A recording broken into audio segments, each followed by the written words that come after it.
I sat at the long mahogany dining table, my hands trembling as Mom held up a magazine. There was my design, the exact butterfly logo I created 3 years ago, splashed across the cover. But the name beneath it wasn't mine. It was hers. Margaret. My mother-in-law. Look at what Margaret accomplished, Mom gushed, squeezing Margaret's shoulder. Such a talented businesswoman. We're so proud. I opened my mouth to say something, but my husband, David, suddenly coughed loudly. His eyes pleaded with me to stay silent. Margaret smiled sweetly, basking in the praise. Thank you so much. It took so much hard work and creativity. My 2 years of sketches, my midnight brainstorming sessions. Luna, you haven't been up too much lately, Margaret added, turning to me with fake concern. David says you've been struggling with depression. Maybe you should focus on being a better wife instead of wasting energy on hobbies. Everyone looked at me, uncomfortable, pitying, as if I was the broken one. David squeezed my hand under the table, a warning. That's when I knew. Something was deeply, terribly wrong. And I was going to find out exactly what. 3 days later, I went to pick up David's dry cleaning at his office. He wasn't at his desk, so I decided to wait. That's when I heard it. His voice, low and tense, coming from the conference room down the hall. Mom, we can't keep doing this, David said, his voice strained. My heart stopped. We can. Margaret's sharp voice cut through. Luna's too stupid to notice. She's always been so focused on her art. She never paid attention to the business side. It was so easy to present her designs as mine. I felt the floor shift beneath me. But what about the contract? What about the money? That's the beautiful part, Margaret interrupted with a cold laugh. We're making $500,000 from her designs, and she's sitting at home thinking she's worthless. David, she's not even suspicious. And she certainly won't do anything about it. She's too afraid of losing you. I stumbled backward, pressing myself against the wall. My ears were ringing. $500,000. From my designs. When I looked down, I realized my hands were shaking so badly I dropped the dry cleaning. The hanger fell with a loud clang. Both voices inside the conference room stopped. I ran. That night I couldn't sleep. I lay next to David, listening to him breathe, feeling like a stranger in my own life. Everything I thought I knew was a lie. I got out of bed and went to David's home office. I'd never snooped before. I'd never felt the need to. But desperation was a new feeling for me. I opened his desk drawers. Bank statements. Contracts. Invoices. There it was. Black and white. Column after column of payments marked Design Services, Margaret Chun. The amounts were staggering. And there at the bottom of each document was my signature. Forged. I was sure of it. My hands shook as I photographed every page with my phone. My throat felt tight. Then I found the emails. The butterfly collection launches next month, Margaret had written to David 2 years ago. Luna will never know. She's too busy playing an artist to understand how money really works. David's response made me feel sick. Just keep her happy and distracted. Maybe we'll set aside 10% for her eventually. Once we're secure. 10% of my own creation. I sank to the floor, my back against the filing cabinet. For years, I thought I was failing. That I wasn't good enough. That my dreams were silly. All along, they were stealing my future. I couldn't look at David the next morning. I smiled, made breakfast, and acted normal. But inside, my mind was racing. I needed more information. I needed to understand how deep this went. I logged into my old email account, the one I hadn't used in years because David said it was outdated. I scrolled through and found messages from an art director named James. He'd been trying to reach me for months. Miss Chun, we'd love to work with you directly. Your butterfly designs are revolutionary. We want you on our team. My heart almost stopped. I found hundreds of messages, business offers, collaboration requests, gallery invitations, all going unanswered, all ignored. David had my email password. He'd been filtering my messages, deleting opportunities, burying my career before it could even start. That evening, I confronted him quietly. Why did you never tell me about these emails? He went pale. Luna, those aren't real opportunities. Those are spam. I was protecting you from scams. Stop lying to me. I said, my voice steady for the first time in days. I know about the design theft. I know about the money. I know about my emails. David's face hardened. You need to forget what you think you know. My mother is a successful businesswoman. You're just a housewife who draws pictures. Don't embarrass yourself. Those words are different. Because he meant them. I did something I'd never done before. I called a lawyer. His name was Marcus, and he was recommended by a woman at the grocery store who overheard me asking questions about business law. He agreed to see me that Thursday. Sitting in his office, I laid out everything. The forged signatures, the stolen designs, the filtered emails, the manipulation, the emotional abuse disguised as concern. Marcus listened carefully, his expression growing darker with each detail. Luna, this is serious, he said finally. What they've done isn't just unethical. It's illegal. Intellectual property theft. Fraud. Financial abuse. You have a case. But if I do this... I trailed off, the reality hitting me. Your marriage will likely end, Marcus finished gently. Your family will turn against you. But you'll reclaim your future. I sat there for a long moment, thinking about every time Margaret called me silly. Every time David said I wasn't talented enough. Every night I cried, believing them. What do I need to do? I asked. And that's when my real comeback began. For 2 weeks, I played the perfect wife. I made dinner. I smiled. I said nothing. But I was gathering everything. I photographed every document in David's office. I collected my original sketches and dated them to prove they were mine. I printed out the filtered emails showing the timeline of opportunities that were kept from me. I opened my own secret email account and sent copies to my personal cloud storage where David couldn't find them. I contacted a few of the companies that had emailed me. I explained what happened. They were shocked. One of them, a major design firm called Zenith Creative, wanted to help. Luna, your work is exceptional, their CEO, Patricia, told me on a private call. We've been waiting for you to respond for almost 2 years. We want to build a collection around your butterfly designs. The real story, with you as the creator, would actually be better for marketing. People love an authentic artist story. Hope was a dangerous feeling after so long without it. There's just one problem, I told her. My family doesn't know I'm doing this. When you're ready, Patricia said kindly, we'll help you set the record straight. The truth has a way of coming out. And when it does, the world needs to know who the real genius is. After we hung up, I sat in my car in the Target parking lot and cried. But this time, they weren't tears of despair. They were tears of possibility. I couldn't hide forever. On a Friday night, I told David we needed to talk. I know everything, I said quietly. About the designs. About the money. About the emails. His face went white. Then red. Then cold. You're being hysterical, he said, the way he always did when I questioned anything. You're confused. My mother has been trying to help you, and this is how you repay her? With accusations. I'm not confused. I'm awake. If you go to anyone with these ridiculous claims, you'll destroy this family. And no one will believe you anyway. You're just a housewife.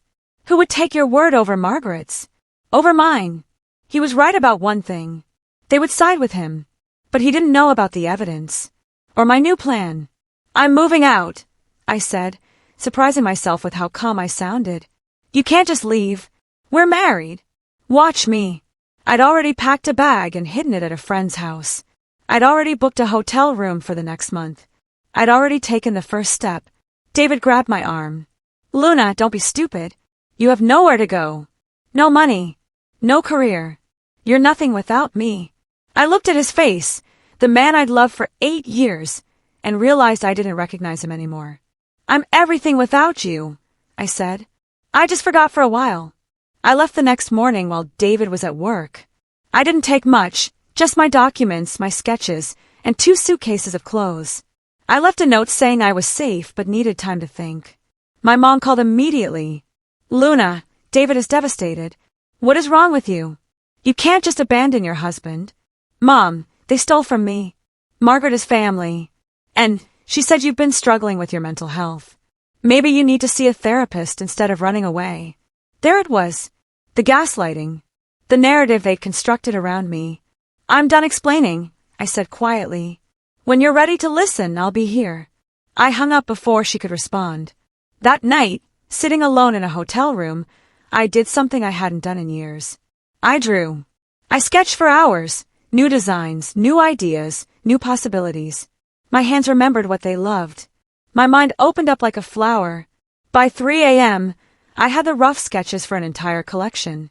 The next morning, I emailed them to Patricia at Zenith Creative. These are incredible, she responded within an hour. When can we meet? For the first time in a long time, I felt something I'd almost forgotten. I felt like myself.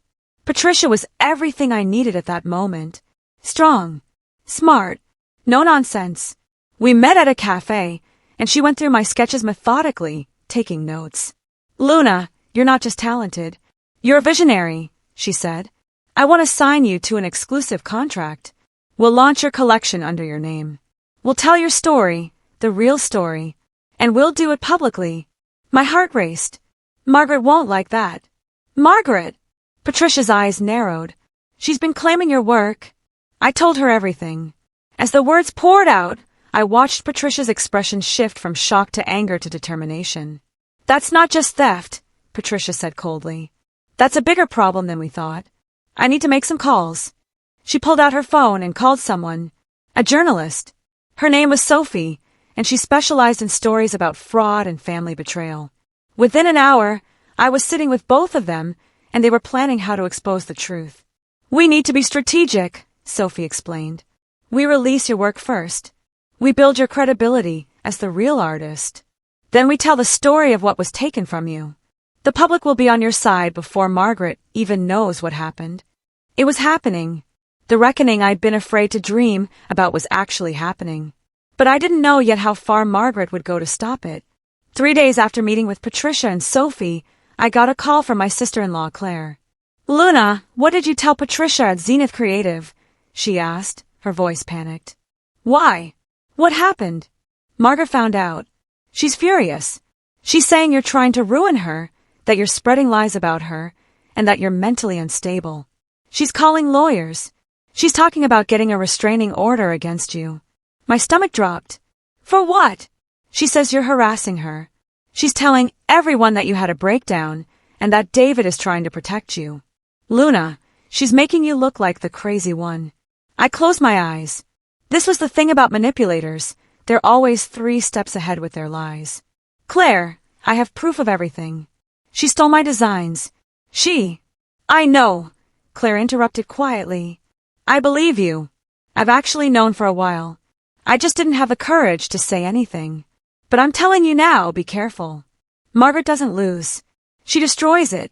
After we hung up, I sat in my hotel room and felt something shift inside me. This wasn't just about reclaiming my career anymore. This was about protecting myself from people who would do anything to keep their secret safe. I called Marcus, my lawyer.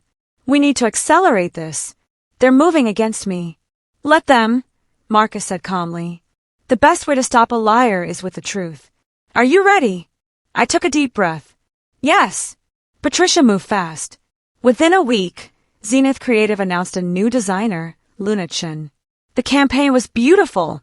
My butterfly designs featured prominently, alongside a video of me talking about my inspiration. I drew my first butterfly when I was 7. I said into the camera, my voice steady. I've been drawing them ever since. These designs represent my journey, my truth. The video went viral. Overnight, I had 10,000 followers. Sophie's article was scheduled to be released the next day, but she wanted to give Margaret a chance to comment first. She called the office of Margaret's design company. Margaret refused the interview. Sophie called again. This time, Margaret answered. According to Sophie's notes, Margaret threatened her, called her names, denied everything, said I was a delusional ex-housewife trying to steal my success. That was the moment Sophie knew she had the story. The article came out on a Friday morning. The woman behind the butterfly, how a designer's work was stolen by her mother-in-law. It laid out everything. The timeline, the forged signatures, the filtered emails, the $100,000 contract taken in my name, the companies I should have worked with, the opportunities one never got. Within 2 hours, it had 3 million views. Within 4 hours, Zenith Creative announced a separate contract with me specifically for these designs. Within 6 hours, Margaret's company was being investigated. The phone call started immediately. My mom, Luna, how could you humiliate our family like this? David, you've destroyed everything. You've destroyed the U.S. Margaret's lawyer, cease and desist. Any further statements will result in defamation charges. But I also got other calls. From other women. They recognized themselves in my story. They had similar stories of family members stealing their ideas, of husbands hiding their potential, of being gaslit into thinking they were crazy. I started getting messages from journalists, podcasters, and people who wanted to help. One message stood out. It was from Margaret's former business partner, someone named Robert. He wanted to meet. When we met, Robert explained that Margaret had done this before. To him. To a designer she'd worked with years ago. She was a serial intellectual property thief. I didn't have the courage to expose her, Robert said, looking ashamed. I'm glad you did. He gave me more documentation. Proof of other designs she'd stolen. Names of other victims. This wasn't an isolated incident. This was a pattern. Sophie published a follow-up article, Margaret Chen's pattern of theft. 3 other victims come forward. The internet exploded. Meanwhile, something incredible was happening in my career. Zenith Creative wasn't just giving me a contract, they were giving me a platform. Patricia introduced me to other companies, other designers, and other opportunities. Within 2 weeks, I had offers to collaborate, exhibit, and create. My work was being featured in design magazines. Interviews were scheduled. I was being asked to speak at conferences about design, creativity, and finding your voice. The woman everyone had told me was a failure was suddenly the success story. One of the most satisfying moments came when the company Margaret had been working with, the one using my stolen designs, dropped her. They released a statement. We are suspending our partnership with Margaret Chen effective immediately, pending an investigation into design rights violations. They replaced her designs with mine. Your butterfly collection will be the face of our brand, their CEO told me personally.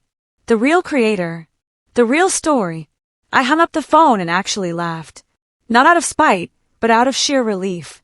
This was real. This was happening. I wasn't being rescued by anyone. I was saving myself. But family doesn't just disappear. They double down. My parents showed up at my hotel demanding I take back these vicious lies about Margaret. They said I was being selfish and cruel. They said Margaret was suffering from all the negative attention. She's suffering? I asked, incredulous. Mom, she stole from me. She lied to everyone.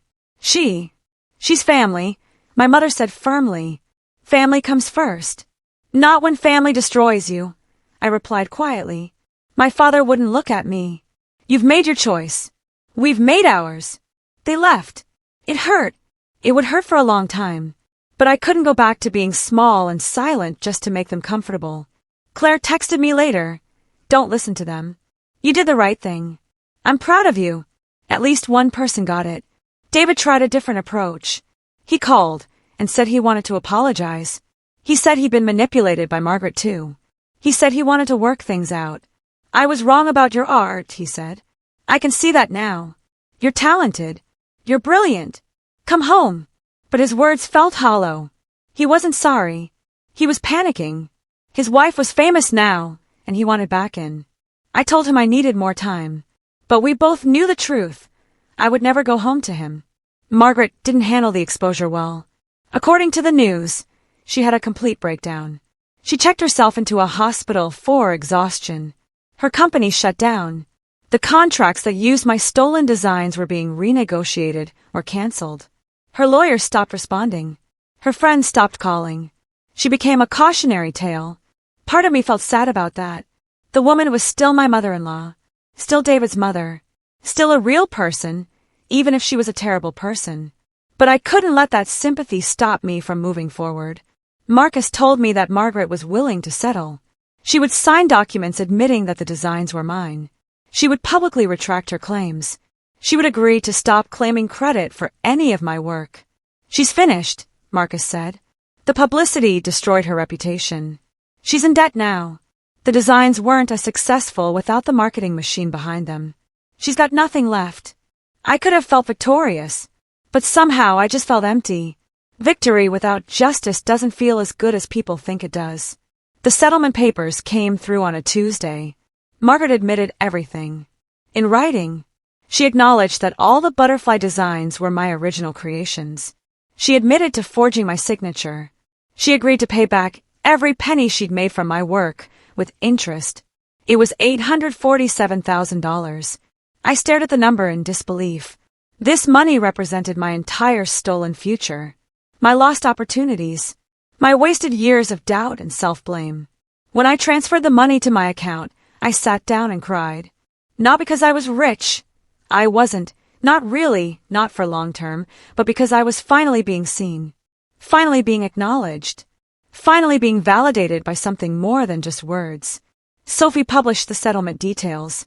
The internet reaction was immediate. #JusticeForLuna started trending.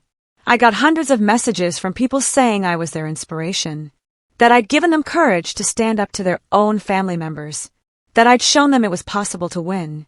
I'd become more than just a designer. I'd become a symbol of standing up. But symbols are heavy to carry. Winning comes with costs that money can't buy back. My relationship with my parents was fractured, possibly beyond repair. My marriage was over. My extended family stopped speaking to me. Some of them believed I'd exaggerated the story for attention.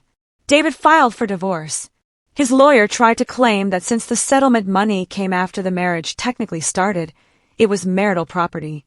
Marcus shut that down quickly. I was left with the money, my career, and my freedom. But I was also left alone. I moved into a small apartment that I decorated with my own designs. It was the first space in years that was entirely mine. No one else's expectations. No one else's judgment. I looked at myself in the mirror one morning and barely recognized the woman looking back. She was strong. She was accomplished. She was also exhausted and lonely and grieving a family she'd lost. It was worth it. I told my reflection. Even if no one else ever understands, it was worth it. Because the alternative was to keep being invisible, to keep being silenced, to keep believing their lies. I'd never go back to that. 6 months after the settlement, I got a letter. Handwritten. From Claire. Dear Luna, I've been wanting to write to you for months, but I was afraid. I'm still afraid, actually. But I need you to know that what you did was brave. What you did matters.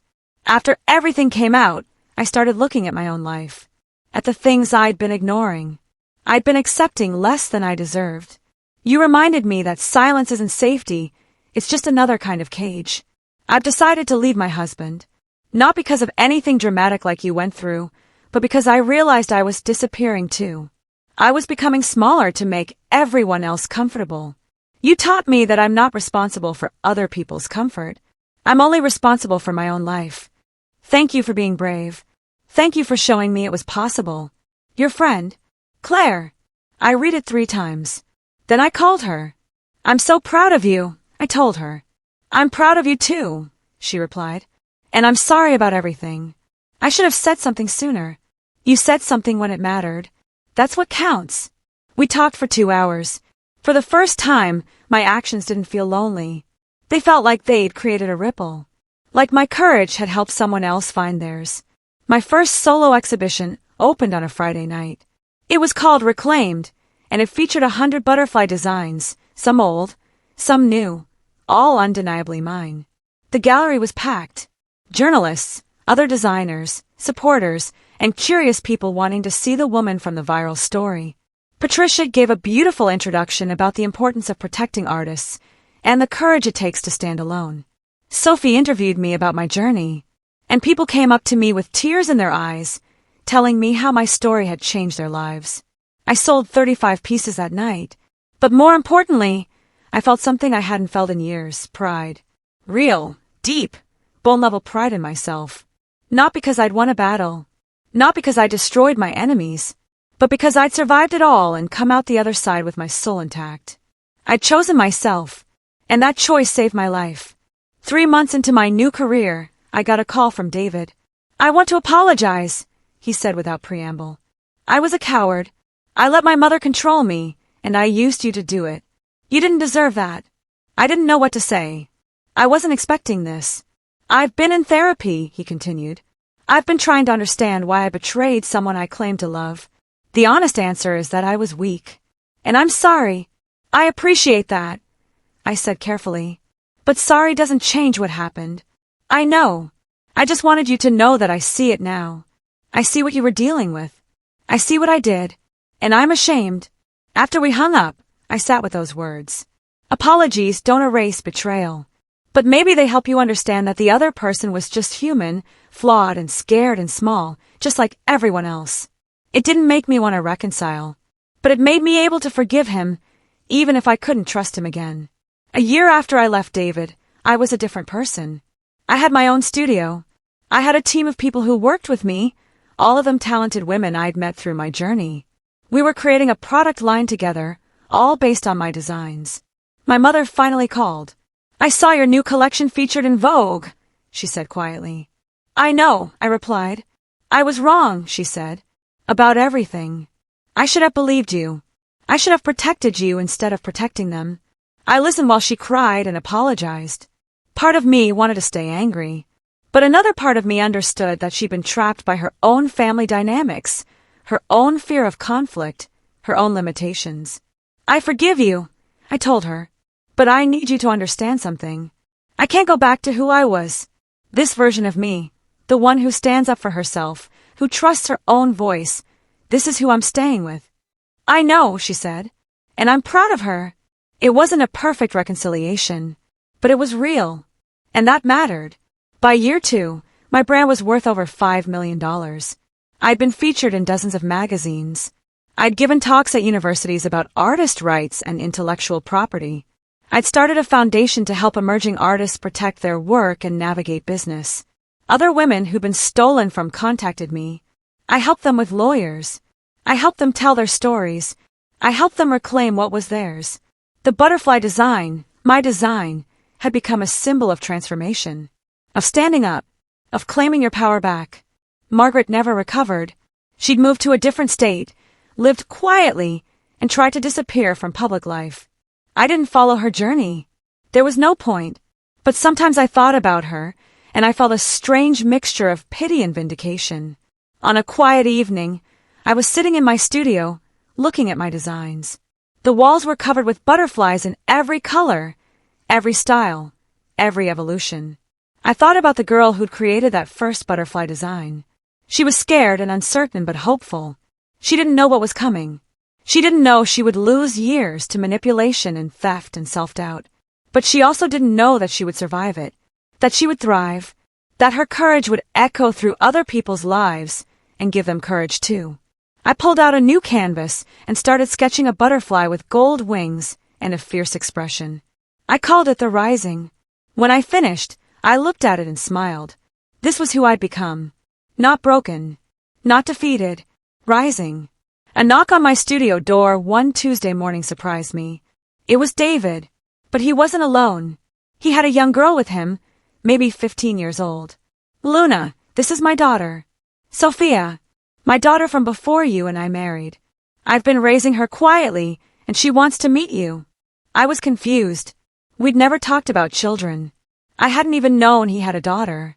Why? I asked. Sophia stepped forward. Because I read about you. Because you're my hero. Because you showed me that it's okay to say no to toxic people, even when they're family. Her voice was strong and clear. She didn't look anything like her father. She looked like the woman I'd become.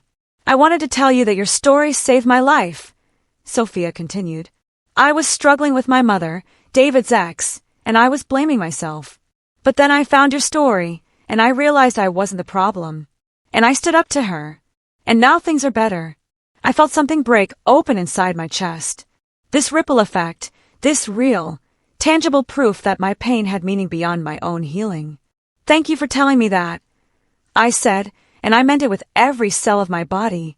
5 years after I left David, I stood on a stage at a major design conference. I was the keynote speaker. I looked out at the audience. Hundreds of designers, artists, entrepreneurs, and dreamers. Many of them probably knew my story. Many of them had been inspired by it. Some of them were probably living their own version of it.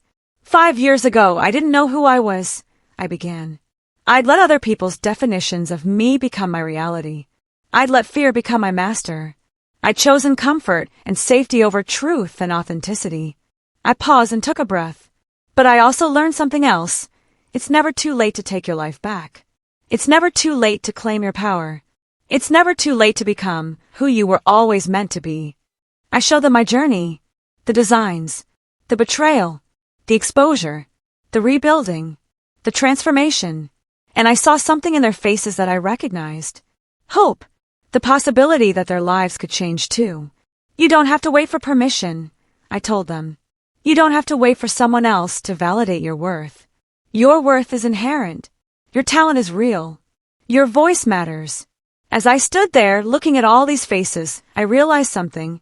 I wasn't just a designer anymore. I wasn't just the girl who survived betrayal. I was a symbol of the power that comes from choosing yourself. And that was the greatest victory of all.